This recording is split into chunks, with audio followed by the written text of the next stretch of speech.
Baik Bapak Ibu, persekutuan jemaat yang diberkati oleh Tuhan kita Yesus Kristus, saya menyapa Shalom. Luar biasa. Setiap saya memberitakan firman Tuhan di dalam jemaat, mau mimbar kecil, mimbar besar, saya harus menyapa Shalom. Kenapa? Shalom artinya? Jawab dulu. Shalom artinya? Shalom artinya apa? Damai sejahtera. Ada damai toh? Iya, ada damai. Nah, kenapa saya harus menyapa? Jangan sampai kita ada di tempat ini dalam persekutuan kita masih banyak pikiran-pikiran. Oh, tadi saya ada jumur pakaian, ini belum clean, jadi saya masih ingat ada cok apa, ada ini dan itu. Nah, kalau kita ada dalam persekutuan kita, di dalam peribadatan kita, berarti ada damai, sukacita. Kita ada di tempat ini berarti kita fokus mendengarkan kebenaran firman Tuhan. Kita mendengarkan suara Tuhan. Lewat apa? Lewat kebenaran firman Tuhan yang telah kita baca. Amin. Harus kita fokus benar-benar. Jangan ada pikiran-pikiran lain. Tuhan sudah memberikan kesempatan selama 7 hari, 6 hari kita bekerja, kita melakukan aktivitas tugas tanggung jawab kita. Tetapi pada hari yang ke-7, hari Sabat Tuhan, hari yang suci, kita harus fokus pandang Tuhan, pandang Yesus, karena Dia yang memberikan hidup. Nah, kita ada di tempat ini, tanda kita menaikkan syukur, hormat, sembah kepada Tuhan, karena Dia masih memelihara Bapak, Ibu, dan saya. Amin. Coba bayangkan, ketika kita tidur malam, kita tahu kan kita tidur pak. Apa dalam tidur itu kita tahu? Kita akan bangun besok pagi. Tahu tidak? Tidak tahu, tetapi kasih setia Tuhan begitu baik sehingga diberikan setiap pagi baru kasih setia. Coba kalau kita tidur selama-lamanya, orang yang di sebelah bilang, wa inna lillahi wa inna ilaihi rajiun. Tetapi kasih setia Tuhan begitu baik, nyata bagi Bapak, Ibu, dan saya, diberikan setiap pagi baru yang kita terima dari Dia yang memberikan hidup. Coba kita bayangkan, luar biasa. Biarpun kita di puncak gunung Bukit Apeo ini, saya tinggal di sebelah. Dulunya Bapak mantu di sebelah. Pasti ada yang kenal saya sini. Ada yang kenal. Tadi yang nyanyi ini, yang nyanyi, itu sana itu, yang nyanyi baju batik itu tuh.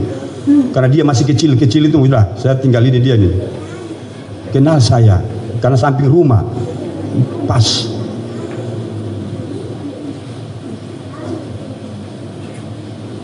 Nah, seperti itu. Kita harus benar-benar fokus di hadapan Tuhan. Biarpun kita di bukit, tetapi luar biasa ada sukacita, damai, sejahtera. Kita berbondong-bondong untuk datang di hadapan Tuhan. Bapak, Ibu, ini tanda kita menaikkan syukur, hormat, sembah kepada Dia. Tanda kita ada di tempat ini. Ini kita bersyukur kepada Dia, bukan melihat siapa yang khotbah, siapa yang akan nyanyi, tidak. Tetapi kita melihat Tuhan, kebesaran Tuhan yang telah dinyatakan bagi setiap pribadi rumah tangga kita masing-masing. Amin. Ini luar biasa kebesaran Tuhan ini nih.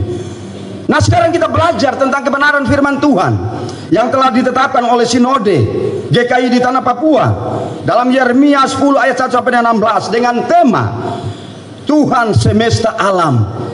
Dialah yang membentuk alam ini, Dialah yang menciptakan dunia ini, Bapak, Ibu, dan saya. Kita tahu umat Israel adalah umat pilihan Allah. Sejak semula Allah menetapkan sebagai umat kepunyaan, umat kesayangannya. Tetapi ternyata apa?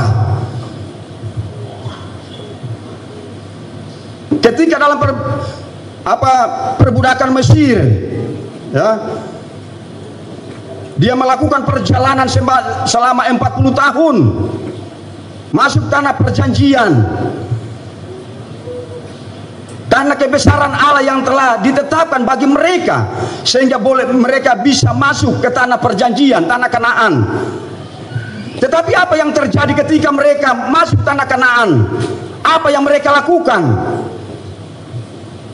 Mereka bukan menyembah Allah, tetapi mereka menyembah Allah-Allah mereka.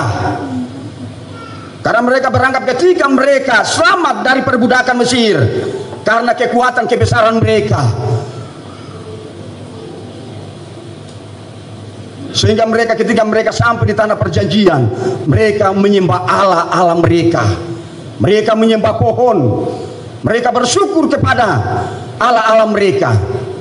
Nah, Bapak Ibu persekutuan yang Tuhan Yesus kasihi, sebagai milik kepunyaan Allah, Israel harus menempatkan kehidupan yang berbeda dari bangsa-bangsa lain dengan perilaku hidup yang benar, dengan mencerminkan sifat dan karakter yang menggambarkan kasih Allah yang sempurna. Tetapi kenyataannya tidak. Namun Israel dalam kenyataannya tidak berlaku setia kepada Allah yang memberikan hidup. Israel tidak berlaku setia. Nah, Bapak Ibu persekutuan yang Tuhan Yesus kasihi,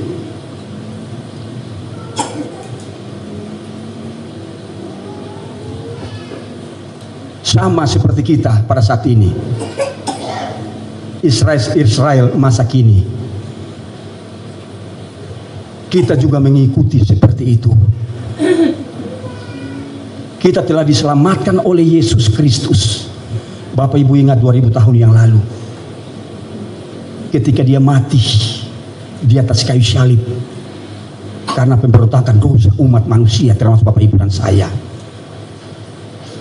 Dan dia ketika di atas kayu salib, dia berkata telah selesai, semuanya selesai. Beban berat, sakit, penyakit telah ditanggung oleh Yesus, dosa pelanggaran telah ditanggung oleh Yesus.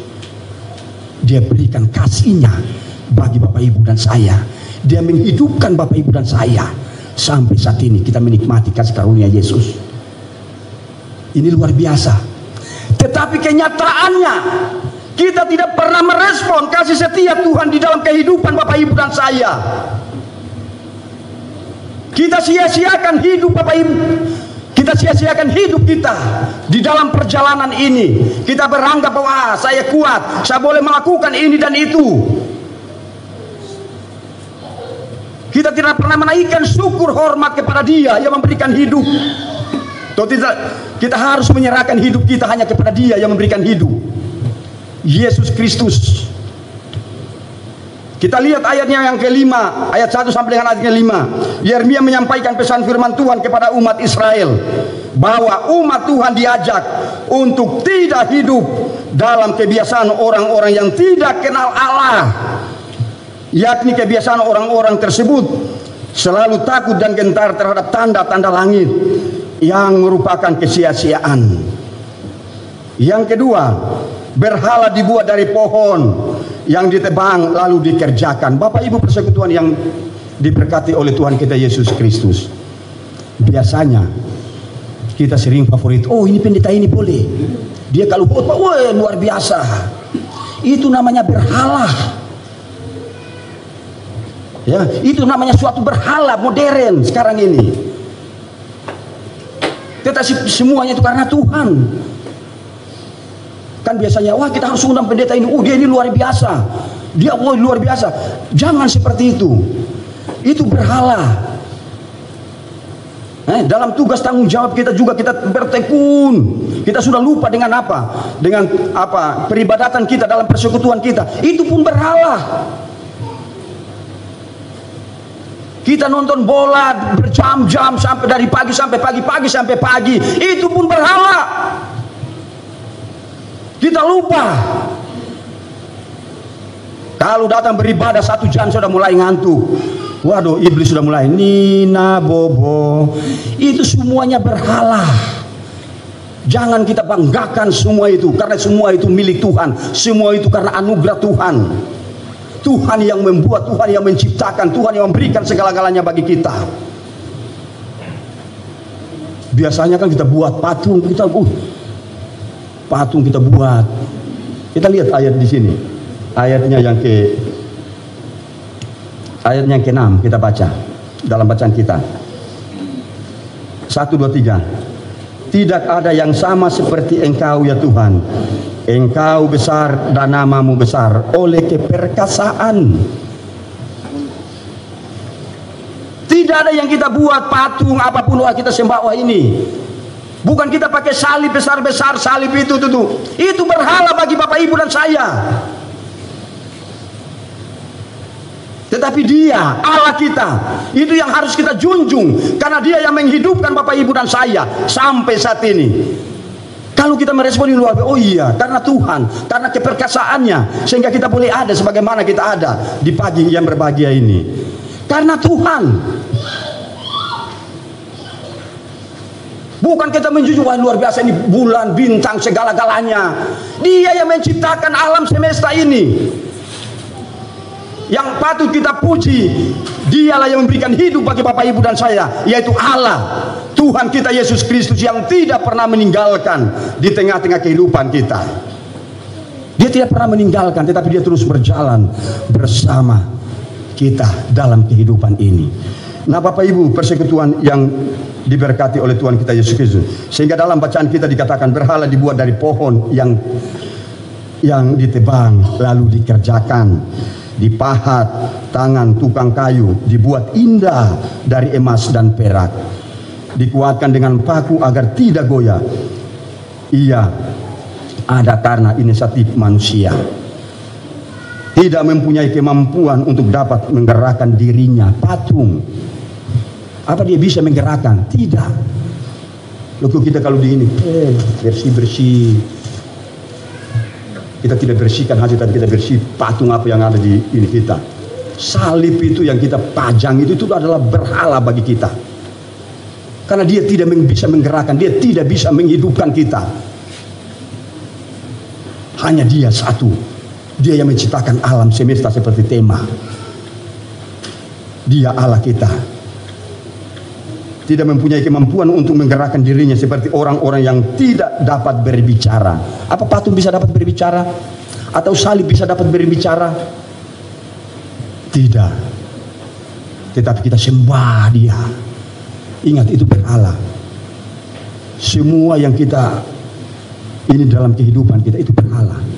Ingat, hanya Dia Yesus yang harus kita sembah dan kita muliakan di tengah-tengah kehidupan Bapak Ibu dan saya. Ayatnya yang ke-7, 6 dan 7, kebesaran Allah Israel. Ayat ini sangat terus dengan ayat-ayat sebelumnya, bahwa Allah Israel tidak sama dengan buatan tangan manusia.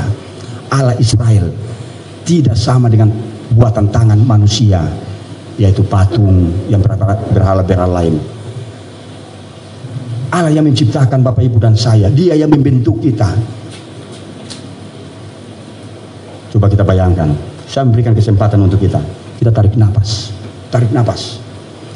tarik baru buang pelan-pelan, tarik, buang. Luar biasa kan? Kita boleh menghirup berapa liter, ribu liter yang masuk dalam tubuh Bapak Ibu dan saya, tidak terbilang. Ketika kita menikmati berkat kasih Tuhan. Coba kalau kita di rumah sakit, pasang oksigen, ketika kita menghirup juta, bayar itu. Tetapi kasih setia Tuhan luar biasa. Ini yang harus kita syukuri dalam kehidupan Bapak Ibu dan saya. Di puncak gunung Apioni ini harus kita bersyukur, karena ada dalam satu persekutuan yang luar biasa. Ini karena Tuhan, sehingga kita boleh berhimpun. Nama Tuhan agung, namanya besar keperkasaannya. Dialah yang harus ditakuti oleh bangsa-bangsa, karena Dialah besar menjadikan langit dan bumi. Dia yang menjadikan semua kita, langit dan bumi serta segala isinya. Dia yang menciptakan, Dia yang memberikan segala-galanya bagi kita. Tanda kita hanya satu, respon keperkasaannya, respon kesetiaannya yang telah diberikan bagi Bapak Ibu dan saya. Diminta hanya satu. Biasanya kalau kita di rumah tuh baca Quran, mulai dari bulak balik sampai habis semua hafal. Ini firman Tuhan susah sekali kita baca. Baca gini sudah ngantuk. Itu karena iblis. Coba kalau kita baca buku-buku ini, wah luar biasa. Itu pun berhala. Nah, oleh sebab itu, Bapak Ibu persekutuan yang Tuhan Yesus Karena dialah besar menjadikan langit dan bumi. Manusia diciptakan oleh tangannya sendiri. Tangan Allah sendiri yang menciptakan Bapak Ibu dan saya. Ya, tangan Allah sendiri yang menciptakan. Nah, oleh sebab itu dia yang harus kita agungkan di tengah-tengah kehidupan Bapak Ibu dan saya. Kalau bukan dia, semuanya sia-sia yang kita lakukan dalam hidup kita.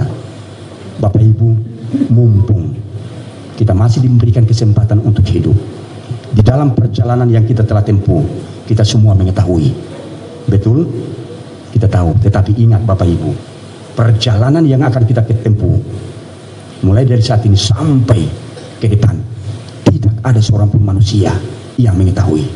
Hanya dia yang tahu persis setiap langkah kehidupan kita. Dia tahu persis. Oleh sebab itu, lakukanlah yang terbaik dalam hidup ini. Sembahlah Allah dan muliakanlah dia, karena dia Allah yang besar, Allah yang berkuasa dalam hidup Bapak Ibu dan saya.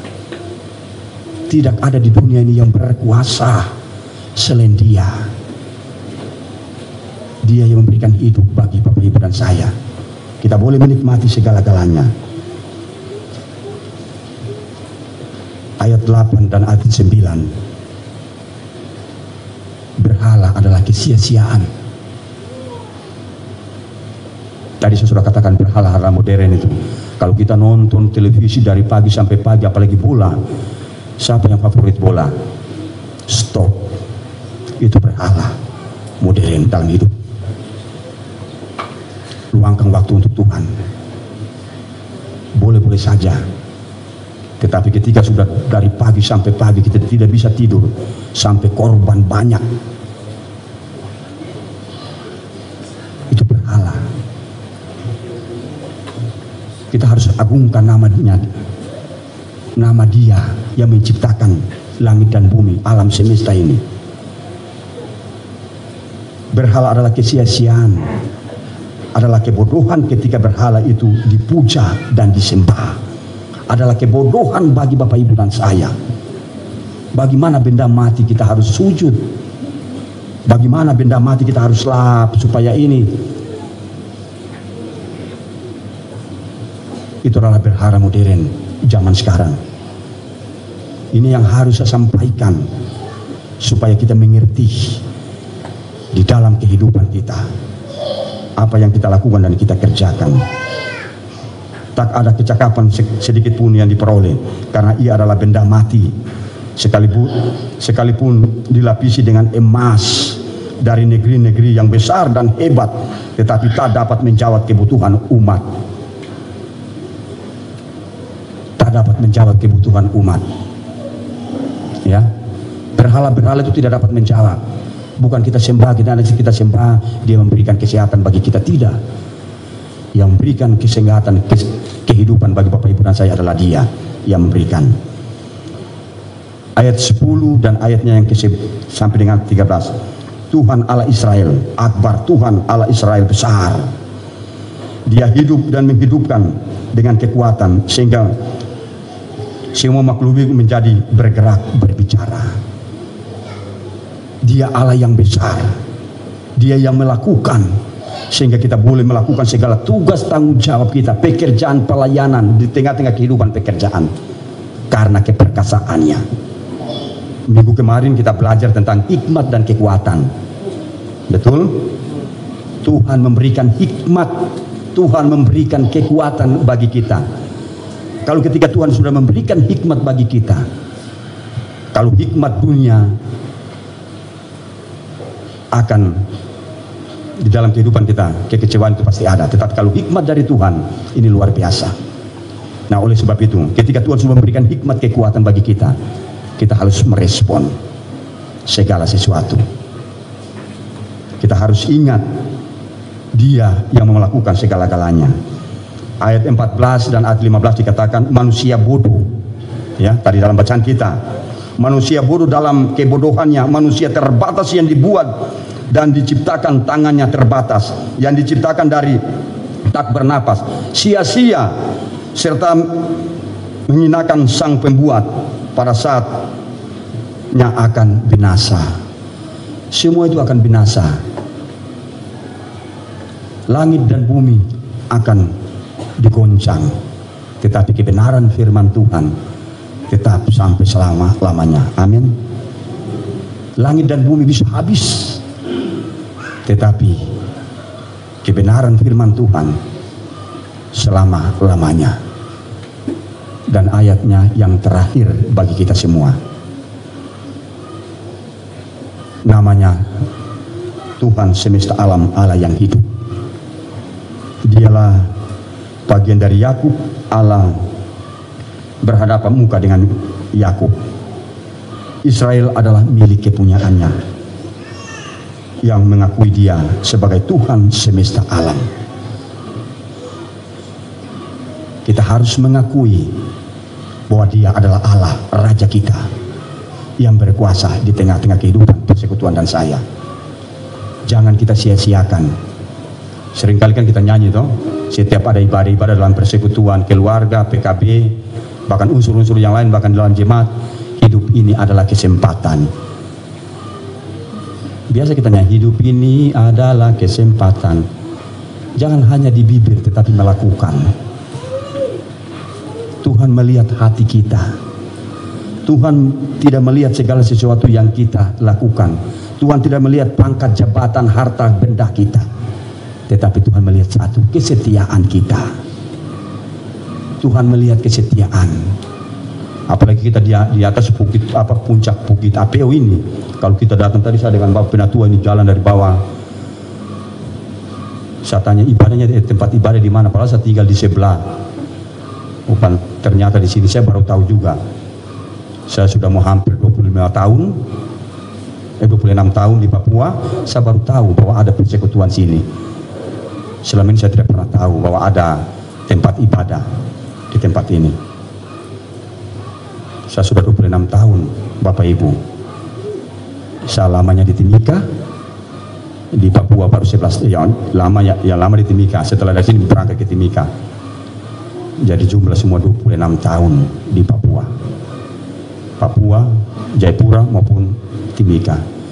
Nah, itulah yang harus kita lakukan dan kita jalankan. Jadi Bapak Ibu, persekutuan, Yeremia seorang nabi yang dipanggil oleh Tuhan untuk memperingatkan Israel agar selalu hidup dalam kekudusan. Bapak Ibu, persekutuan yang diberkati oleh Tuhan kita Yesus Kristus, ketika kita dipanggil oleh Tuhan dalam setiap pekerjaan, tugas, tanggung jawab kita, panggilan kita harus hidup dalam kekudusan. Kita harus setia. Jangan kita mempermainkan Yesus dalam hidup ini, karena dia mati hanya sekali. Ketika dia mati, dia berkata telah selesai. Dia memberikan kasihnya yang besar bagi Bapak Ibu dan saya. Itu tanda dia mengasihi kita. Respon kita datang di hadapan dia, bersyukur kepada dia, karena dia yang memberikan segala-galanya bagi kita semua. Sehingga kita boleh melihat satu dengan yang kita boleh melihat suami, istri, anak-anak kita, cucu kita. Itulah keperkasaan Allah. Itulah keperkasaan Allah Israel. Jangan seperti bangsa Israel pada zaman dulu, tetapi kita datang, kita Israel pada zaman sekarang, zaman modern. Kita harus melakukan yang terbaik dalam hidup ini. Yang kedua, dalam bagian ini Yeremia menyampaikan bahwa Allah sangat menentang penyembahan berhala. Ingat, Allah menentang. Jadi kalau ada hobi-hobi bola, nonton bola sampai sudah lupa, dikurangi, stop, jangan terlalu, itu berhala, ya, itu berhala bagi kita. Nonton televisi dari pagi sampai pagi, itu berhala. Baca koran sampai bolak-balik ini, bangun tidur baca koran, itu berhala modern. Ingat itu, catat, itu berhala modern. Dalam hukum 10 hukum Tuhan, ya, bagian kedua dikatakan, janganlah membuat bagimu patung, ya, bagimu patung yang menyerupai apapun yang ada di laut, di bumi. Sudah, Tuhan menentang semua itu yang kita buat dengan tangan manusia dan kita sembah Dia, Allah menentang. Oleh sebab itu datang kepada Dia yang memberikan hidup, Dia yang berkuasa baik di bumi maupun di sorga, baik kematian maupun kehidupan kita. Dia yang berkuasa, Dia yang menghidupkan Bapak Ibu dan saya, sehingga kita boleh ada sebagaimana kita ada di pagi yang berbahaya itu. Datang kepada Dia, bersyukurlah kepada Dia. Dia akan melayangkan segala-galanya. Dia akan mendatangkan berkat-berkat di dalam kehidupan kita. Kalau kita menikmati berkat kesehatan ini luar biasa. Jangan kita tuntut berkat materi berupa uang dengan segala. Intinya ketika Tuhan memberikan berkat kesehatan ini luar biasa. Ketika kita sehat, kita boleh datang bersekutu di dalam kehidupan kita, ini luar biasa. Ya, sekali lagi tanda kita datang di dalam persekutuan kita menaikkan syukur, pujian, hormat bagi Dia yang memberikan hidup. Ingat, jangan kita sembah-sembah orang-orang yang kita inginkan, pendeta siapapun. Oh ini bagus, kan biasanya kan gitu toh. Dalam wah ini pendeta ini boleh, pendeta ini, stop. Kita harus datang sesuai dengan hati nurani kita. Pilih Dia untuk datang untuk melayani. Karena penyampaian kebenaran firman Tuhan datang, jangan kita sembah. Setiap kita pribadi dalam kehidupan pribadi rumah tangga kita masing-masing, biarlah kebenaran firman Tuhan ini terus menjadi berkat di tengah-tengah kehidupan kita, menjadi kekuatan, menjadi penghiburan bagi kita semua. Amin.